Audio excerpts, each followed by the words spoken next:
आइए सुनते हैं प्रेमचंद की कहानी सद्गति। वाचन अलीशा खानम का है। दुखी चमार द्वार पर झाड़ू लगा रहा था और उसकी पत्नी झुरिया घर को गोबर से लीप रही थी। दोनों अपने अपने काम से फुर्सत पा चुके तो चमारिन ने कहा, तो जाके पंडित बाबा से कह आओ ना, ऐसा ना हो कहीं चले जाएं। दुखी, हाँ जाता हूँ, लेकिन यह तो सोच बैठेंगे किस चीज़ पर। झुरिया, कहीं से खटिया न मिल जाएगी, ठकुरानी से मांग लेना। दुखी, तू तो कभी कभी ऐसी बात कह देती है कि दे जल जाती है। ठकुराने वाले मुझे खटिया देंगे? आग तक तो घर से निकलती नहीं, खटिया देंगे। कै थाने में जाकर एक लोटा पानी मांगूं तो ना मिले, भला खटिया कौन देगा। हमारे उपले, सेंठे, भूसा, लकड़ी थोड़े ही है जो कि जो चाहो उठा ले जाएं। ला अपनी खटोली धोकर रख दे, गर्मी के दिन तो हैं, उनके आते आते सूख जाएगी। झुरिया, वे हमारी खटोली पर बैठेंगे नहीं, देखते नहीं कितने नेम धर्म से रहते हैं। दुखी ने ज़रा चिंतित होकर कहा, हाँ यह बात तो है, महुए के पत्ते तोड़कर एक पत्तल बना लूँ तो ठीक हो जाए। पत्तल में बड़े बड़े आदमी खाते हैं, वह पवित्र है। ला तो डंडा, पत्ते तोड़ लूँ। झुरिया, पत्तल मैं बना लूँगी, तुम जाओ, लेकिन हाँ उन्हें सीधा भी तो देना होगा, अपनी थाली में रख दूँ। दुखी, कहीं ऐसा गजब ना करना, नहीं तो सीधा भी जाए और थाली भी फूटे। बाबा थाली उठाकर पटक देंगे, उनको बड़ी जल्दी विरोध चढ़ जाता है। क्रोध में पंडिताइन तक को छोड़ते नहीं, लड़के को ऐसा पीटा कि आज तक एक टूटा हाथ लिए फिरता है। पत्तल में सीधा भी देना, हाँ मूदा तो छूना मत। झूरी, गोंद की लकड़ी को लेकर साग की दुकान से सब चीज़ें ले आना, सीधा भरपूर हो, सेर भर आटा, आधा सेर चावल, पाव भर दाल, आधा पाव घी, नून, हल्दी और पत्तल में एक किनारे 4 आने पैसे रख देना। गोंद की लकड़ी ना मिले तो भुर्जिन के हाथ पैर जोड़कर ले जाना। तू कुछ मत छूना, नहीं तो गजब हो जाएगा। इन बातों की ताकीद करके दुखी ने लकड़ी उठाई और घास का एक बड़ा सा गट्ठा लेकर पंडित जी से अर्ज़ करने चला। खाली हाथ बाबा जी की सेवा में कैसे जाता। नजराने के लिए उसके पास घास के सिवाय और था क्या। उसे खाली देखकर तो बाबा दूर ही से दुत्कारते। पंडित घासीराम ईश्वर के परम भक्त थे। नींद खुलते ही ईशोपासन में लग जाते। मुंह हाथ धोते 8 बजते तब असली पूजा शुरू होती, जिसका पहला भाग भंग की तैयारी था। उसके बाद आधा घंटे तक चंदन रगड़ते, फिर आईने के सामने एक तिनके से माथे पर तिलक लगाते। चंदन की 2 रेखाओं के बीच में लाल रोरी की बिंदी होती थी। फिर छाती पर, बाहों पर चंदन की गोल गोल मुद्रिकाएं बनाते। फिर ठाकुर जी की मूर्ति निकालकर उसे नहलाते, चंदन लगाते, फूल चढ़ाते, आरती करते और घंटी बजाते। 10 बजते बजते वह पूजन से उठते और भंग छान कर बाहर आते। तब तक 2-4 जजमान द्वार पर आ ही जाते। ईशोपासन का तत्काल फल मिल जाता। वही उनकी खेती थी। आज वह पूजन ग्रहण से निकले तो देखा दुखी चमार घास का एक गट्ठा लिए बैठा है। दुखी उन्हें देखते ही उठ खड़ा हुआ और उन्हें साष्टांग दंडवत करके हाथ बांधकर खड़ा हो गया।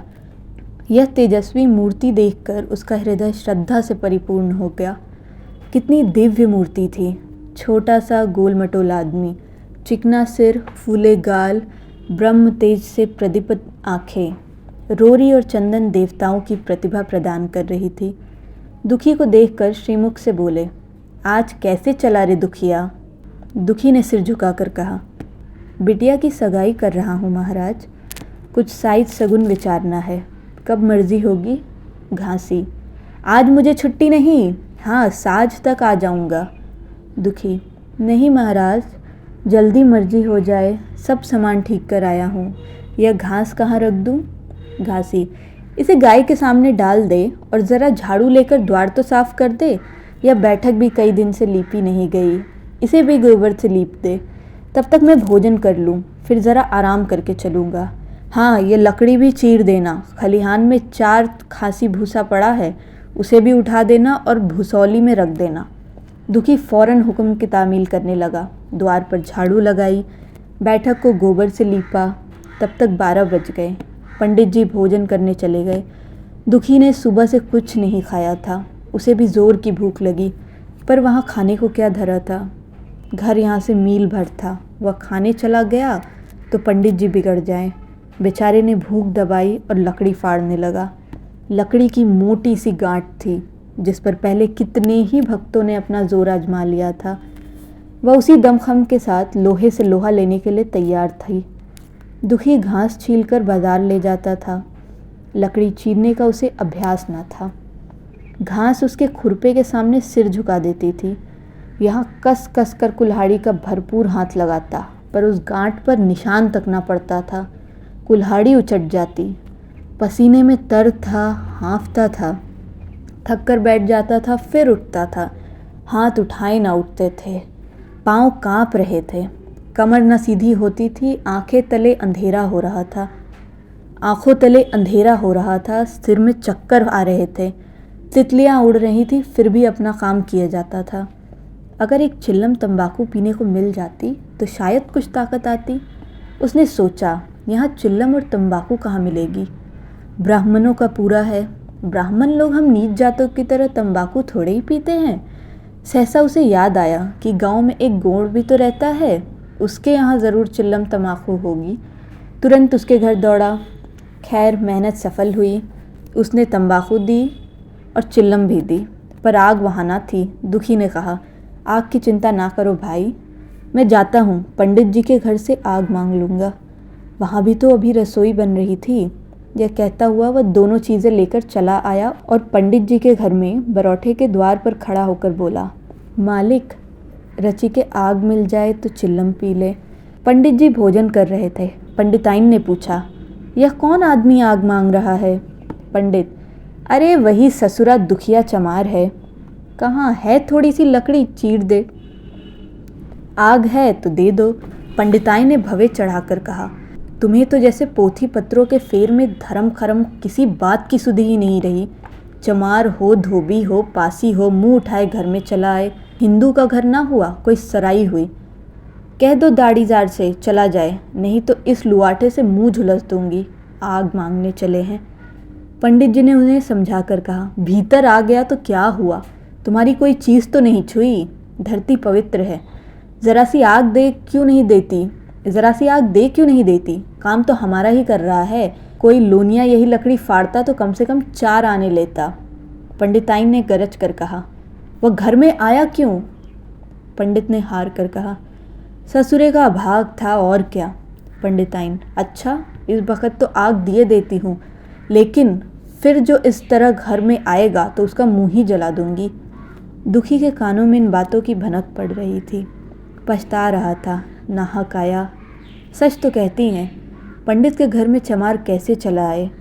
बड़े पवित्र होते हैं ये लोग, तभी तो संसार पूछता है, तभी तो इतना मान है। भर चमार थोड़ी ही है। इसी गांव में बूढ़ा हो गया, मगर तुझे इतनी भी अकल ना आई।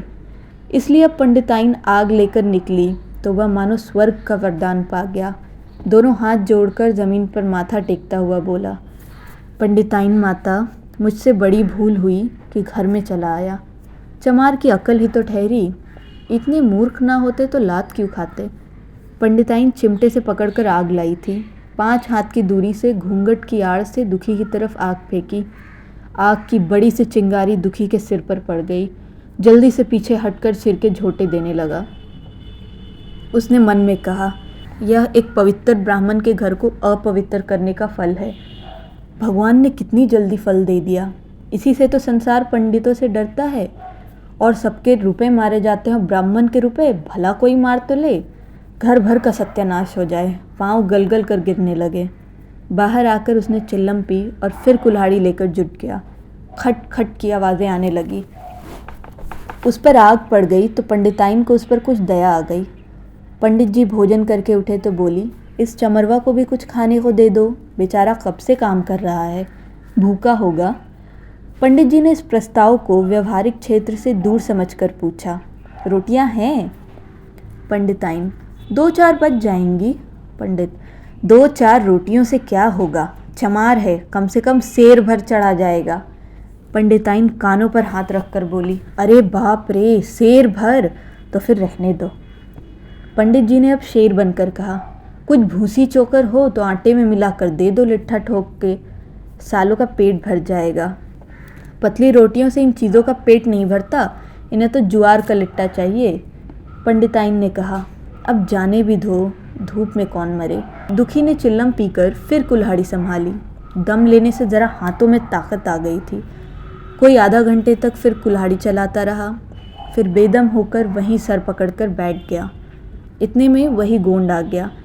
बोला, क्यों जान देते हो बूढ़े दादा, तुम्हारे फाड़े या गांठ ना फटेगी, नाहक हलाकान होते हैं। दुखी ने माथे का पसीना पोंछकर कहा, अभी गाड़ी पर भूसा ढोना है भाई। गोंड, कुछ खाने को मिला कि काम ही कराना जानते हैं, जाके मांगते क्यों नहीं। दुखी, कैसी बात करते हो चिखुरी, ब्राह्मण की रोटी हमको पचेगी। गोंड, पचने को पच जाएगी, पहले मिले तो मूछों पर ताव देकर भोजन किया और आराम से सोए। तुम्हें लकड़ी फाड़ने का हुक्म लगा दिया। जमींदार भी कुछ खाने को देता है, हाकिम भी बेगार लेता है तो थोड़ी बहुत मजदूरी देता है, यह उनसे भी बढ़ गए, उस पर धर्मात्मा बनते हैं। दुखी, धीरे धीरे बोलो भाई, कहीं सुन ले तो आफत आ जाए। यह कहकर दुखी फिर संभल पड़ा और कुल्हाड़ी की चोट मारने लगा। चिखुरी को उस पर दया आई, आकर कुल्हाड़ी उसके हाथ से छीन ली और कई आधा घंटे खूब कस कस कर कुल्हाड़ी चलाई, पर गांठ में एक दरार भी ना पड़ी। तब उसने कुल्हाड़ी फेंक दी और यह कहकर चला गया, तुम्हारे फाड़े या न फटेगी, जान भले निकल जाए। दुखी सोचने लगा, बाबा ने यह गांठ कहाँ रख छोड़ी थी कि फाड़े नहीं फटती, कहीं दरार तक तो नहीं पड़ती। मैं कब तक इसे चीरता रहूँगा। अभी घर पर 100 काम पड़े हैं, कार परोजन का घर है, एक न एक चीज़ घटी ही रहती है, पर इन्हें इसकी क्या चिंता। चलूँ जब तक भूसा ही उठा लाऊं, कह दूंगा बाबा आज तो लकड़ी नहीं फटी, कल आकर फाड़ दूंगा। उसने झौवा उठाया और भूसा ढोने लगा। खलिहान यहाँ से 2 फरलांग से कम ना था। अगर झौवा खूब भर भर कर लाता तो काम जल्द ख़त्म हो जाता।